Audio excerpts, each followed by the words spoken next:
अजीत पवार की दखल अंदाजी को रोको, शाह से शिकायत करने पहुंचे बीजेपी विधायक। नमस्कार, मैं हूं आपके साथ सृष्टि श्रीवास्तव।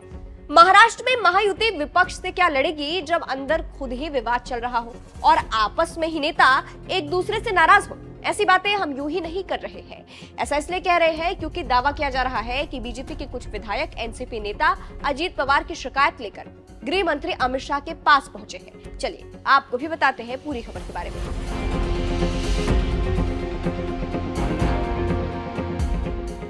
महाराष्ट्र में बीजेपी की सरकार है और एनसीपी और शिंदे की शिवसेना के साथ गठबंधन। अब खबरें हैं कि खटपट शुरू हो गई है।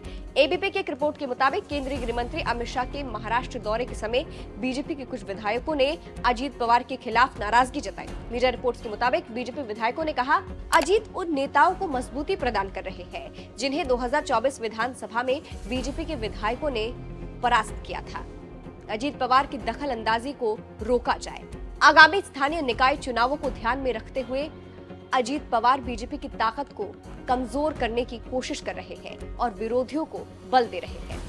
इस पर गृह मंत्री अमित शाह ने बीजेपी विधायकों को जवाब भी दिया। इस पर अमित शाह ने कहा, हमारे विधायकों की संख्या अधिक है, ऐसे में पीछे हटने की जरूरत नहीं। प्रशासन और सरकार के स्तर पर आक्रामक तरीके से कार्यों का अनुसरण करें। हमें महायुति के रूप में ही आगे बढ़ना है। काम के लिए मंत्रियों की नाक में दम कर दो ताकि अजीत पवार मुझसे शिकायत करने को मजबूर हो जाए।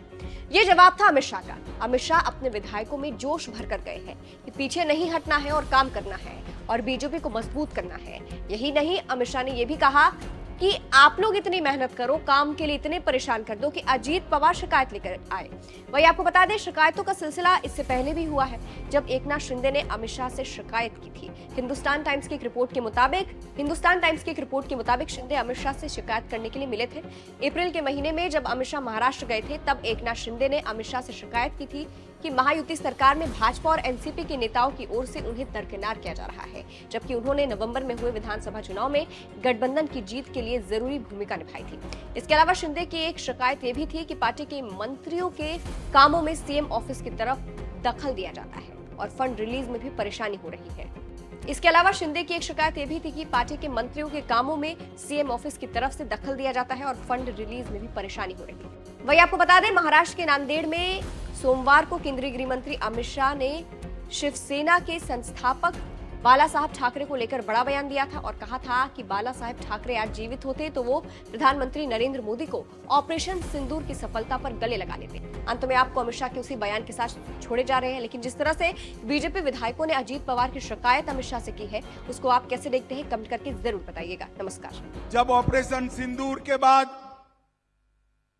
मोदी जी ने निर्णय किया कि ये देश का मसला है, सारे देश के एमपीज, अलग अलग पार्टियों के एमपी मिलकर दुनिया के हर देश में जाकर पाकिस्तान का आतंकवादी चेहरा दुनिया के सामने बेनकाब करेंगे।